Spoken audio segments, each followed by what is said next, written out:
Hi, this is Sandi. I'm the producer and graphic designer for Everyone Dies. I thought I'd share a little bit about some of the graphics that we did. In Season 3, Episode 20, we talk about grief and how emotions can hit us like waves. The second year after a loss can be especially difficult. Way back in Season 2, Episode 6, we talked about how grief is not linear, but can be triggered with swells and ups and downs. Common triggers that people see are things like birthdays, wedding anniversaries, children's graduation, and holidays when the deceased person is missing and loneliness is all the more apparent. So really, to capture that feeling in this week's podcast art, I felt inspired by The Great Wave off Kanagawa. It's a painting by Katsushika Hokusai in 1830.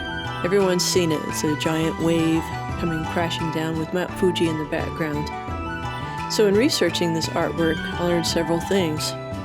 First, this was created in a specific time in Japan's history when they had been closed off from the world. There was a desire to preserve their ancient traditions, but industrialization and colonialization was rapidly expanding around them.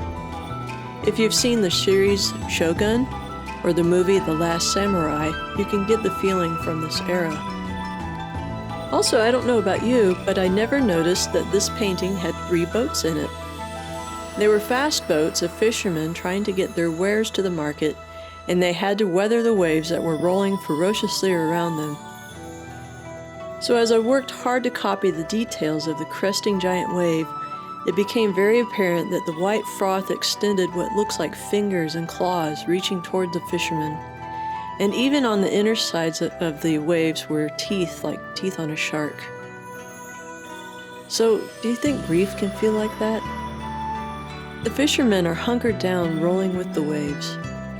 One critic that explained the history and meaning behind this painting pointed out that it symbolized the fear of the unknown in this turbulent time of change for Japan. But Mount Fuji stood in the background, timeless as it always was. Mount Fuji was a powerful spiritual symbol in Japanese culture and still is. So I don't know about you, but I have a newfound appreciation for this famous painting, and I hope you consider this when the waves roll around you. What is your Mount Fuji? What is this timeless anchor, the thing unchanged in spite of this turbulence nearby? And like the fishermen, how can you hunker down and just roll with the waves and survive these difficult times? I hope you listen to the full podcast to learn more about the second year of grieving and why it is so difficult and what you can do to get through it. It's also useful for anyone with a loved one that is grieving with some tips on how to support them. So did you like this? Would you like to see more of these art moments? Let us know in the comments. Thank you.